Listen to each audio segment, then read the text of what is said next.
జీవజల ప్రవాహములు పారుచున్నవి,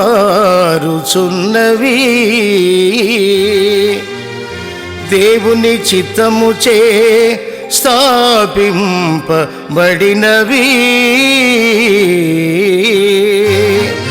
ప్రభాకరుడు యాజకునిగా సాగుచున్నవి, అవే అవే నవీన సువార్తిక పరిచర్యలు, అవే అవే నవీన సువార్తిక పరిచర్యలు.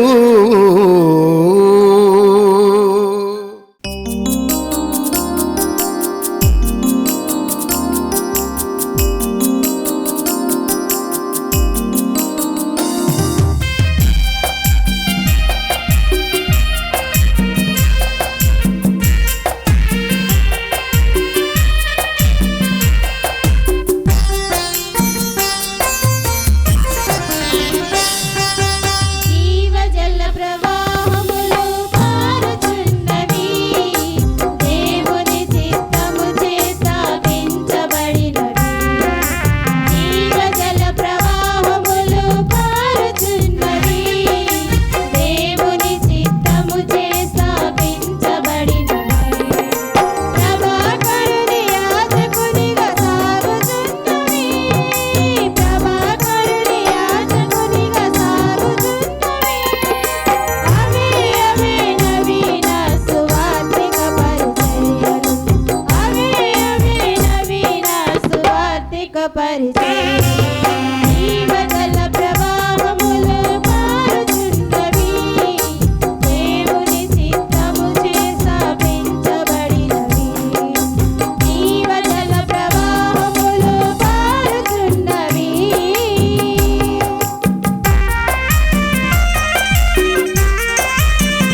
అనేక పరిచర్యలు జీవజల ప్రవాహములు సారుచున్నవి.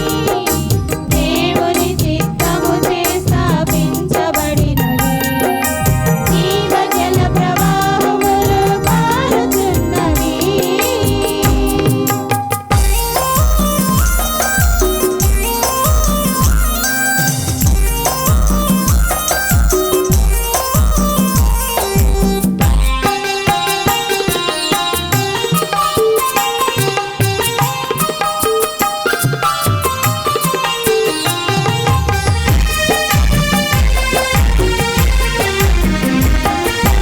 దేవుడే దీనికి ప్రధానమైన శిల్పి.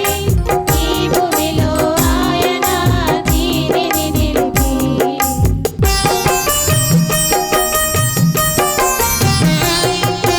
దేవుడే దీనికి ప్రధానమైన శిల్పి.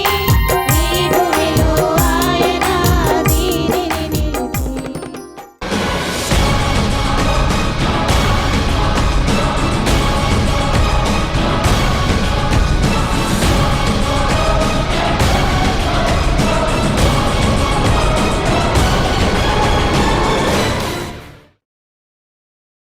ప్రియమైన దేవుని బిడ్డలారా, మీ అందరికీ ప్రభు నామాన వందనాలు. ఈ యొక్క ప్రత్యేక శుభ సమయంలో మన యొక్క పరిశుద్ధ గ్రంథం నుంచి లోకా సువార్త 22వ అధ్యాయము 31, 32 వచనాలు మనం చదువుకున్నాం. సీమోను, ఇదిగో సాతాను మిమ్మును పట్టి గోధుమల వలె జల్లించుటకు మిమ్మును కోరుకొనిను గాని నీ నమ్మిక తప్పిపోకున్నట్లు నేను నీ కొరకు వేడుకొంటిని. నీ మనసు తిరిగిన తరువాత నీ సహోదరులను స్థిరపరచమని చెప్పాను. చూడండి ఇక్కడ ప్రియం బిడ్డలారా, యేసుక్రీస్తు ప్రభువారు సీమోను పేతురుతో మాట్లాడుతున్నారు. విశ్వాస జీవితంలో, మారు మనసు పొందిన రక్షణ జీవితంలో సాతాను శోధనలు మనల్ని వెంటాడుతూ ఉంటాయి. మీ అందరికీ తెలుసు, శోధన అనే సందేశాన్ని నేను మీకు అందించాను. మీలో చాలామంది బహుశా విని ఉంటారు. శోధన అనగా పరీక్ష, అదే ఇంగ్లీష్లో టెంప్టేషన్ అని అంటారు. ప్రియ బిడ్డలారా, సాతాను మనల్ని శోధిస్తూ ఉంటుంది. ఆ యొక్క శోధన పరీక్షలో మనం నెగ్గినప్పుడు, మనం జయం పొందుకున్నప్పుడు దేవుడు సంతోషిస్తూ ఉంటాడు.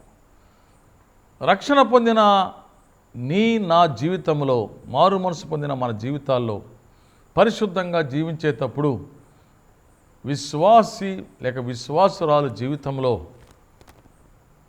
బిలీవర్స్ లైఫ్లో సాతాను శోధన ప్రతి ఒక్కరికి జరుగుతూనే ఉంటుంది. అనేక సందర్భాల్లో, అనేక విషయాల్లో, అనేక సమయాల్లో సాతాను శోధిస్తూనే ఉంటాడు. సాతాను ఇబ్బంది పెడుతూ ఉంటాడు. సాతాను ఇరుకును పెడుతూ ఉంటాడు. సాతాను అప్పుడప్పుడు చాలా శ్రమలకు మనల్ని గురి చేస్తూ ఉంటాడు. మనము మెలకువగా ఉండి సాతాను శోధనల్ని జయించాలని దేవుడు కోరుకుంటున్నాడు. ఇక్కడ చూసినట్లయితే సాతాను మిమ్ములను జల్లించటానికి కోరుకుంది అని యేసు ప్రభు వారు సీమోనికి వార్నింగ్ ఇస్తున్నారు. ప్రియ బిడ్డలారా, మీ అందరికీ తెలుసు, అనేక సమయాల్లో మన విశ్వాస జీవిత ప్రయాణంలో, మన విశ్వాస జీవిత పోరాటంలో మనము ఈ పరుగు పందెములో గమ్యాన్ని చేరేలోపు అనేకమైన శోధనలు, అనేకమైన పరీక్షలు మన విశ్వాసాన్ని పరీక్షించేది, మన ఓర్పును పరీక్షించేది, మన దీర్ఘశాంతమును పరీక్షించేది. మనము ప్రార్థనలో మెలకువగా ఉండి సాతాన్ని మనం జయించవలసినది. శోధనను సహించువాడు ధన్యుడు అని మన గ్రంథము సెలవిస్తున్నది. శోధన సహించువాడు ధన్యుడు. శోధన ఎవరైతే సహిస్తారో, శోధనలు ఎవరైనా జయం పొందుకుంటారో వాళ్ళు దీవించబడతారు అని ప్రభువు చెప్పారు. ఒక చక్కని పాట కూడా మనం పాడుకుంటూ ఉంటాం. సాతానుడు శోధించగా మహదేవ జయమిచ్చినావు, సాతానుడు శోధించగా మహదేవ జయమిచ్చినావు, పలుమారులు ప్రార్థించగా పలుమారులు ప్రార్థించగా పడకుండగా కాపాడినావు, నన్ను పడకుండగా కాపాడినావు. ఇన్నేళ్ళుగా కన్నీరు తుడిచి కాపాడినావో ప్రభువా, ఇన్నేళ్ళుగా కన్నీరు తుడిచి కాపాడినావో ప్రభువా. వేదన సమయములోనా, శోధనక సమయములోనా, శోధన సమయములోనా, వేదన కాలములోనా, నన్ను ఇన్నేళ్ళుగా కన్నీరు తుడిచి కాపాడినావో ప్రభువా. ఈ పాట తెలుసా ప్రియమైన తల్లి, ప్రియమైన తండ్రి, యవనస్తుడా? ఎప్పుడైనా ఈ పాట పాడారా? సాతానుడు అనేక సార్లు మనల్ని శోధిస్తున్నప్పుడు జయము కోసము మనం ప్రార్థించవలసి ఉన్నది. అనేక సార్లు మన కన్నీరు, అనేక సార్లు కష్టాలు, అనేక సార్లు ఇబ్బందులు, అనేక సార్లు ఇరుకుని పడుతూ ఉంటాం. మనము ప్రభువైపు చూచి విశ్వాసముతో ప్రార్థించవలసి ఉన్నది. ఇక్కడ చూడండి, సీమోను, సాతాను మిమ్మును పట్టి గోధుమల వలె జల్లించుటకు మిమ్మును కోరుకొనెను. సాతాను మిమ్ములను పట్టి, క్యాచ్ అని ఉంటుంది ఇంగ్లీష్లో. మారు మనసు పొందిన ఓ తల్లి, మారు మనసు పొందిన ఓ యవనస్తుడా, రక్షణ పొందిన ఓ యవనస్తురాలా, రక్షణ పొందిన ఓ యవనస్తుడా, పాప క్షమాపణ పొందిన ఓ తండ్రి, సాతాను నిన్ను నన్ను క్యాచ్ పట్టుకోవాలని చూస్తుంది. ఎందుకంటే జల్లెడలో వేసి జల్లించటానికి. సిఫ్ట్ అని ఉంటుంది ఇంగ్లీష్లో, చెరగటానికి. చెరిగినప్పుడు కొన్ని లేచిపోతూ ఉంటాయి, కొన్ని గింజలు జల్లించినప్పుడు కొన్ని గింజలు కింద పడిపోతూ ఉంటాయి. జల్లించినప్పుడు అటు ఇటు ఊపేస్తూ ఉంటుంది, చెరిగినప్పుడు చెరుగుతూ ఉంటారు. మనల్ని అటు ఇటు గలిబిలి చేస్తూ ఉంటుంది, కంగారు చేస్తూ ఉంటుంది. ఆ జల్లించినప్పుడు, ఆ చెరిగినప్పుడు చూడండి చక్కని మాట, నీ నమ్మిక తప్పిపోకుండానట్లు. నీ విశ్వాసము ఫెయిల్ అయిపోతుందేమో, నీ రక్షణ భాగ్యాన్ని పోగొట్టుకుంటావేమో, నీ మారు మనసు అనుభవంలో ఆత్మీయంగా బలహీనమవుతావేమో. ఓ సీమోను, ఓ పేతురు, అంతేకాదు మిమ్ముని అంటున్నాడు, బహువచనం వాడుతున్నారు యేసు ప్రభు. సీమోని సంబోధిస్తున్నారు, కానీ అదే సమయంలో మిమ్మును బహువచనాన్ని ఆయన మాట్లాడుతున్నారు. అంటే శిష్యులందరికీ చెప్తున్నాడు, మీరు ఆత్మీయంగా బలహీనం అవుతారేమో, మీరు భక్తిని పోగొట్టుకుంటారేమో, మీ విశ్వాసాన్ని పోగొట్టుకుంటారేమో, మీరు బలహీనం అయిపోతారేమో. జాగ్రత్త, సాతాను మిమ్మల్ని పట్టుకొని జల్లించటానికి, చెదరగొట్టడానికి, లేక చెరగటానికి సిద్ధంగా ఉంది. సీమోను జాగ్రత్త. ప్రియమిట్లారా, నీతిగా జీవిస్తున్న నీవు, నీతిగా జీవిస్తున్న నేను, యథార్థంగా జీవిస్తున్న మన క్రైస్తవ జీవితంలో అనేక సార్లు మనం పడిపోతూ ఉంటాం, అనేక సార్లు బలహీనమవుతుంటాం, విశ్వాసంలో అనేక సార్లు బలహీనమవుతాం. మనం అడిగినది జరగనప్పుడు, కోరుకున్నది జరగనప్పుడు, ఎంతకాలం ప్రార్థన చేసినా ఆ కార్యము సఫలవంతము కానప్పుడు నిరుత్సాహం మనల్ని ఆవరిస్తూ ఉంటుంది. ఇది జరగదేమో, ఇది అవదేమో, నా కుమారుడి వివాహం జరగదేమో, నా కుమార్తె వివాహం జరగదేమో, నేను గృహాన్ని కట్టుకోలేనేమో, నాకు బిడ్డలు పుట్టరేమో, నాకు ఈ అనారోగ్యం తగ్గదేమో, నేను చనిపోతానేమో.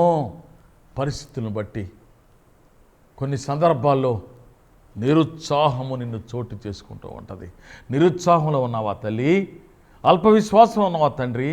నో, విశ్వాసమును కర్త అయిన యేసు వైపు చూడు.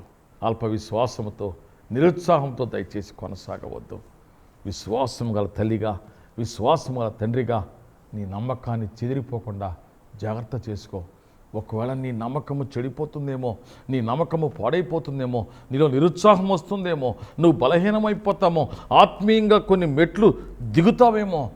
నీవు పొందిన ఆ మారు మనసు అనుభవాన్ని, నువ్వు పొందిన రక్షణ భాగ్యాన్ని, నువ్వు పొందిన ఆ యొక్క పాప క్షమాపణ అనుభవాన్ని, నువ్వు పొందిన ఆ గొప్ప వరాన్ని, ఆ విముక్తిని పోగొట్టుకుంటామేమో అని యేసు ప్రభు భయపడుతున్నారు. యేసు ప్రభు కంగారు పడుతున్నారు. యేసు ప్రభు వర్రీ అవుతున్నారు. సీమోను, సీమోను, సాతాను మిమ్మల్ని పట్టుకుంటుంది, జాగ్రత్త, నాకు చాలా భయంగా ఉంది, నిన్ను జల్లిలో జల్లించేస్తుంది, మిమ్మల్ని పాడు చేసేస్తుంది, మిమ్మల్ని చెదరగొట్టేస్తుంది. అందుకే ఒక భక్తుడు చక్కని పాట పాడుతున్నాడు. ఎరిగి ఎరిగి నీ చెడిపోతిని, యేసుని గాయము రేపితిని. చూసారా, మనకు తెలుసు పాపం చేస్తున్నామని, మనకు తెలుసు అబద్ధం ఆడుతున్నామని, మనకు తెలుసు ఒక మనిషిని, ఒక వ్యక్తిని ఇబ్బంది పెడుతున్నామని. కానీ మనం మారు మనసు పొంది ఉంటాం, రక్షణ పొంది ఉంటాం, పాపక్షమాపణ పొంది ఉంటాం, ప్రభురాత్రి భోజనంలో పాలు పంచుకుంటూ ఉంటాం. కానీ ఆ పాపాన్ని, ఆ పాపం మనలో చోటు చేసుకొని మనల్ని ఈడుస్తూనే ఉంటుంది.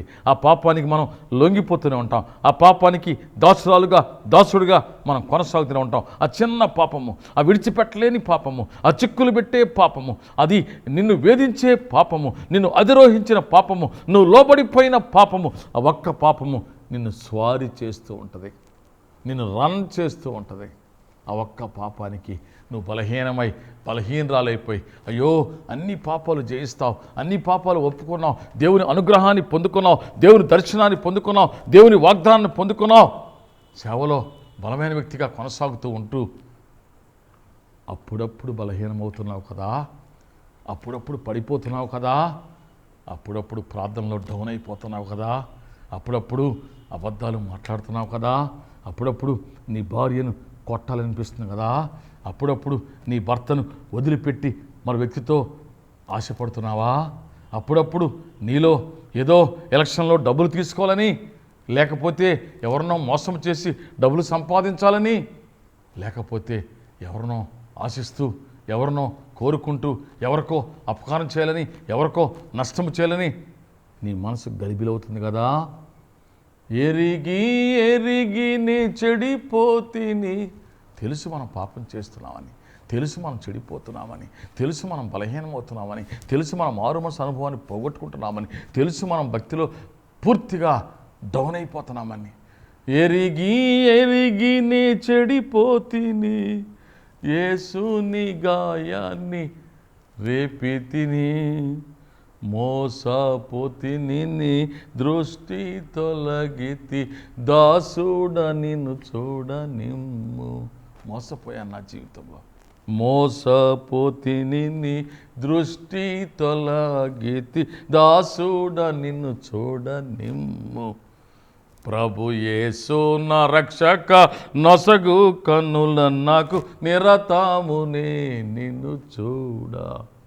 ఆల్ఫయు నీవే, ఒమేగయు నీవే, ఆల్ఫయు నీవే, ఒమేగయు నీవే. ప్రభు యేసు నా రక్షక నొసగు కన్నులు నాకు, నిరతమునే నిన్ను చూడ. ఎరిగి ఎరిగి చెడిపోతున్నావా యవనస్తుడా? మారు మనసు పొందావు, 5 దినాలు మందిరంలో ఉన్నావు, ప్రార్థన చేసుకున్నావు, దేవుడి దర్శనాన్ని పొందావు, సినిమాకి వెళ్ళావు కదా, నిన్న మిడ్ నైట్ షోకి చూసావు కదా, ఇంటర్నెట్లో ఏ సినిమా చూసావు, నీ సెల్ ఫోన్లో ఏ సినిమా పాటను పెట్టుకున్నావు? ఓ యవనస్తుడా, ఓ యవనస్తురాలా, నీకు ఇష్టమైన యవనస్తుడిని నీ సెల్ ఫోన్ను బంధించావు కదా, నీకు ఇష్టమైన యవనస్తుడికి SMS పంపించావు కదా. ఎందుకు బలహీనమవుతున్నావు? ఎందుకు మళ్ళా మీ పాత ప్రియుడితో మాట్లాడుతున్నావు? ఎందుకు నీ పాత ప్రియుల కనిపించగానే ఏంటి నల్లబడిపోయావు అని మాట్లాడుతున్నావు ఏంటి? ఎందుకు ఆమెను చూడాలని ఆశపడుతున్నావు? ఎందుకు మరలా ఆమెతో మాట్లాడుతున్నావు? ఎందుకు ఆమెను పలకరిస్తున్నావు? తెలుసు కదా అది పాపమని. ఎరిగి ఎరిగి చెడిపోతున్నావా యవనస్తుడా? ఎరిగి ఎరిగి చెడిపోతున్నా యవనస్తురాలా? దయచేసి నీ ఆత్మీయ తండ్రిని కలుసుకో, మందిరానికి వెళ్ళు, నీ తండ్రితో మాట్లాడు, నీ సేవకుడితో మాట్లాడు, ప్రార్థన చేసుకో, బలపరుచుకో. సాతాను నిన్ను శోధించాలని ఓ యవనస్తుడా, ఓ యవనస్తురాలా నీ వెంట పడుతున్నది. ఒక చక్కని వాక్యాన్ని చూపిస్తాను. సామెతల గ్రంథము 24వ అధ్యాయము 16వ వచనం, నీతిమంతుడు 7 మార్లు పడినను తిరిగి లేచును. చూసారా, మారు మనసు పొందిన వ్యక్తులు, రక్షణ పొందిన వ్యక్తులు, పాప క్షమాపణ పొందిన వ్యక్తులు 7 మార్లు బలహీనమైన దే విల్ రైజ్ అప్. చూసారా, ప్రియమైన బిడ్డలారా, మందిరానికి వెళ్తూ రక్షణ పొందిన బిడ్డలారా, పరిశుద్ధమైన జనాంగమా, పవిత్రమైన జనాంగమా, దేవుని బిడ్డలారా, పర్వాలేదు, ఒకసారి బలహీనమైన వెనక్కి వెళ్ళొద్దు. ఒకసారి ఏదైనా తప్పు చేసినా భయపడవద్దు. ఒకసారి దేవునికి వ్యతిరేకంగా నువ్వేదైనా పాపం చేసినా మళ్ళా సరి చేసుకో, మళ్ళీ దేవుని దగ్గర తిరిగిరా, మళ్ళీ దేవుని తలుసుకో, నీ దేవుని సేవకుడితో మాట్లాడు, నీ దేవుని సేవకుడితో ప్రార్థన చేయించుకో. మళ్ళా దేవుడు నిన్ను బలపరుస్తాడు, దేవుడు నిన్ను దీవిస్తాడు. అందుకే యేసు ప్రభువారు అంటున్నారు, నీ నమ్మిక తప్పిపోకుండానట్లు నేను నీ కొరకు వేడుకొంటిని. ప్రియమైన బిడ్డలారా, నీకు తెలుసునా, ప్రియమైన విశ్వాసి, ప్రియమైన విశ్వాసులారా, ప్రియమైన తల్లి, ప్రియమైన తండ్రి, ప్రియమైన నా ఆత్మీయ కుమార్తెలారా, కుమారులారా, యేసు ప్రభు నీ కోసము నా కోసము ప్రార్థన చేస్తున్నారు. తెలుసునా, అయ్యో నా బిడ్డలు తప్పిపోతున్నారే, యేసు ప్రభువే కాదు, నీ ఆత్మీయ తండ్రి నీ కోసం ప్రార్థిస్తూ ఉంటాడు. నేను అనేక సమయాల్లో మా సంఘంలో మారు మనసు పొంది, పాపక్షమాపణ పొంది, పశ్చాత్తాపం పొంది, మారు మనసు పొందిన బిడ్డల కోసము ఆ రాత్రి సమయంలో నేను ప్రార్థన చేస్తుంటా. ప్రభువా, ఆ బిడ్డ తప్పిపోతున్నాడు నాయన, ఆ బిడ్డ బలహీనమవుతున్నాడు ప్రభువా, చక్కని మారు మనసు పొందాడు ప్రభువా, దయతో సాతాను పట్టుకున్న నాయన, సాతాను బంధించింది ప్రభువా, సాతాను బలహీనపరుస్తుంది నాయన. అయ్యా, ఆ బిడ్డను మీరు జ్ఞాపకం చేసుకోండి, ఆ బిడ్డను బలపరచండి, ఆ బిడ్డ వెనకబడిపోకూడదు నాయన అని ప్రార్థన చేస్తూ ఉంటా. యేసు ప్రభు వారే ప్రార్థన చేస్తున్నారు కనుక దేవుని సేవకుడిగా, ఆత్మలు రక్షించే సేవకుడిగా, ఆత్మలను కాసే కాపరిగా, ఆత్మల కోసం ప్రార్థించే కాపరిగా నేను కూడా ఆత్మీయ బిడ్డల కోసము ప్రార్థించవలసి ఉన్నది. ప్రియ బిడ్డలారా, దయతో గమనించండి. ఇక్కడ చూడండి, యేసు ప్రభు వారు వేడుకుంటున్నారు. చూడండి, చక్కని మాట నేను చెప్తాను. నీ మనస్సు తిరిగిన తరువాత నీ సహోదరులను స్థిరపరచుము. అంతేకాదు, యోహాను సువార్త 17వ అధ్యాయము 9వ వచనంలో కూడా చాలా చక్కగా ఉంటుంది. ఏముంటుందంటే, నేను వారి కొరకు ప్రార్థన చేయుచున్నాను. చూడండి, ఎవరైతే తప్పిపోతున్నారో, ఎవరైతే బలహీనమవుతున్నారో, ఎవరో ఆత్మలో బలహీనమవుతున్నారో వారి కొరకంట ప్రార్థన చేయుచున్నాను. నీవు నాకు అనుగ్రహించి ఉన్నవారు నీవారైనందున వారి కొరకే ప్రార్థన చేయుచున్నాను. ప్రియ బిడ్డలారా, చూడండి, దేవుడు కొంతమంది ఆత్మీయ కుమారుల్ని, ఆత్మీయ కుమార్తెల్ని దేవుడు తన సేవకుడికి అనుగ్రహిస్తాడు. దేవుని ప్రణాళికలో ఉన్న బిడ్డల్ని దేవుని సేవకుడికి అనుగ్రహిస్తాడు. యేసుక్రీస్తు ఎలా, నాకు అనుగ్రహించిన బిడ్డల కోసం నేను ప్రార్థిస్తున్నాను, నాకు అనుగ్రహించిన శిష్యుల కోసం నేను ప్రార్థిస్తున్నాను అన్నట్లుగానే నిజమైన దేవుని సేవకుడు, మారుమనసు పొందిన దేవుని సేవకుడు, నీతిమంతుడైన దేవుని సేవకుడు, పాపక్షమాపణ పొందిన దేవుని సేవకుడు తన ఆత్మీయ బిడ్డల కోసము ప్రార్థన చేస్తూ ఉంటాడు. అయ్యా ప్రభువా, వీరందరినీ నాకు అనుగ్రహించావు, ఈ ఆత్మీయ కుమారుని, ఆత్మీయ కుమార్తెను మీరు నాకు అనుగ్రహించిన మాట నిజమే, వీరు తప్పిపోకుండా ఉండటానికి మీరు సహాయం చేయండి, వీరు తప్పిపోతున్నారు ప్రభువా అని అనేకసార్లు నేను ప్రార్థన చేస్తూ ఉంటా. ప్రియ బిడ్డలారా, దేవుడు నీ కోసము నా కోసము ప్రార్థిస్తున్నాడు. అలాగే దేవుని సేవకునైనా నేను కూడా ప్రార్థన చేస్తూ ఉంటాను. నా యొక్క ఆత్మీయ బిడ్డల కోసం కూడా నేను అనేక సమయాల్లో ప్రార్థన చేస్తూ ఉంటాను. యేసుక్రీస్తు ప్రభువారు దేవుని యందు ఉన్న బిడ్డల కోసము ఎలా వారు తప్పిపోకుండా ప్రార్థన చేస్తున్నారో అలాగే తప్పిపోకుండా ప్రార్థన చేస్తున్నారు. ప్రియ బిడ్డలారా, నేను ఒక వాక్యాన్ని మీకు జ్ఞాపకం చేస్తాను. చక్కని మాట ఈ లోకా సువార్త 22వ అధ్యాయము 32వ వచనంలో చక్కని మాటను చూడండి. నీ నమ్మిక తప్పిపోకుండానట్లు నేను నీ కొరకు వేడుకొంటిని, నీ మనస్సు తిరిగిన తరువాత. Please note down. దేవుడు నిన్ను మరలా దేవుని దగ్గరకు నువ్వు తిరిగి వచ్చినప్పుడు, నీ మనస్సు తిరిగిన తర్వాత. ప్రియ బిడ్డలారా, ఏ విశ్వాసి, ఏ మారు మనసు పొందిన, రక్షణ పొందిన విశ్వాసి పాపము చేస్తూ కొనసాగడు, పాపం చేస్తూ ఉండడు. కొన్ని దినాలకి, కొన్ని నెలలకైనా మళ్ళా తిరిగి తన ఆత్మీయ తండ్రి దగ్గరికి తిరిగి రావాల్సిందే. ఎందుకంటే ఆత్మీయ తండ్రి ప్రార్థన, యేసు ప్రభు వారి ప్రార్థన ఆత్మీయ బిడ్డలు నరకానికి వెళ్ళటం ఇష్టం ఉండదు. కాబట్టి నీ మనస్సు తిరిగిన తరువాత, లేక నువ్వు మరలా దేవుడి వైపు తిరిగిన తరువాత, బిడ్డలారా, మా సంఘంలో అనేక మంది బిడ్డలు వెనకబడిపోతారు, కానీ కొన్ని నెలల తర్వాత మళ్ళీ తిరిగి వస్తూ ఉంటారు. కనుక ఆత్మలో బలముగా ఉన్న ఓ తల్లి, ఆత్మలో బలంగా ఉన్న ఓ తల్లి, ఆత్మలో బలంగా ఉన్న ఓ యవనస్తురాలా, ప్రియమైన బిడ్డలారా, ఏదో ఒక రోజు సాతాను నిన్ను పట్టుకుంటుంది. ఏదో ఒక రోజు సాతాను నిన్ను గలిబిలి చేస్తుంది. ఏదో ఒక రోజును సాతాను నిన్ను ప్రార్థనలో నిన్ను బలహీనపరుస్తుంది. ఏదో ఒక సమయంలో నీకు సినిమా మోజు పుట్టేస్తుంది. ఏదో ఒక సమయంలో మరేదో ఆశ పుట్టేస్తుంది. ఏదో సమయంలో నిన్ను ప్రార్థనలో బలహీనం చేసి పారేస్తుంది. ఏదో సమయంలో నిన్ను ప్రార్థనకు వెళ్ళటానికి, మందిరానికి వెళ్ళటానికి ఆసక్తి లేకుండా చేస్తుంది. అనుకోకుండా అర్థము కాని వ్యతిరేకత నీకు దేవుని సేవకుని మీద, ఆత్మీయ తండ్రి మీద పుట్టిస్తుంది. నీకు అర్థము కాదు ఎందుకు నీ ఆత్మీయ తండ్రి మీద నీకు కోపం వస్తుందో, నీకు అర్థము కాదు. ఎందుకు నీ ఆత్మీయ తండ్రితో నువ్వు మాట్లాడటానికి ఇష్టపడలేదో నీకు అర్థము కాదు. ఎందుకు నీ ఆత్మీయ తండ్రిని, నీ తల్లిని దూషిస్తున్నావో నీకు అర్థము కాదు. అది సాతాను శోధన. సాతాను నిన్ను పట్టుకున్నది. సాతాను పట్టుకొని నిన్ను జల్లిస్తుంది.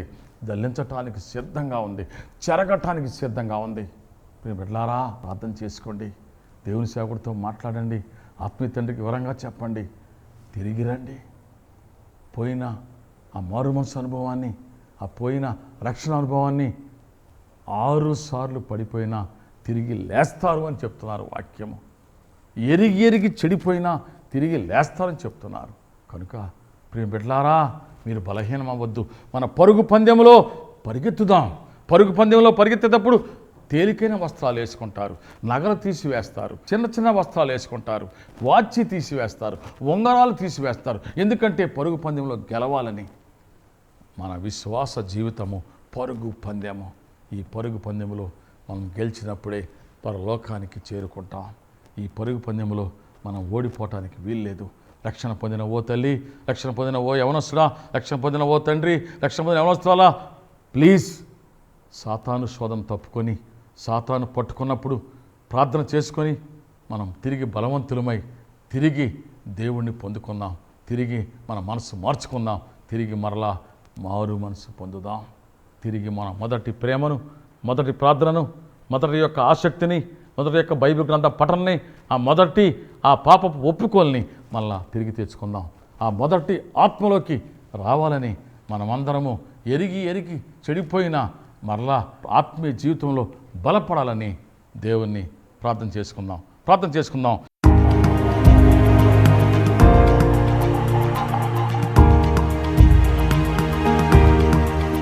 ప్రియ పరలోకపు తండ్రి, మీకు వందనాలు, స్తుతులు, స్తోత్రములు.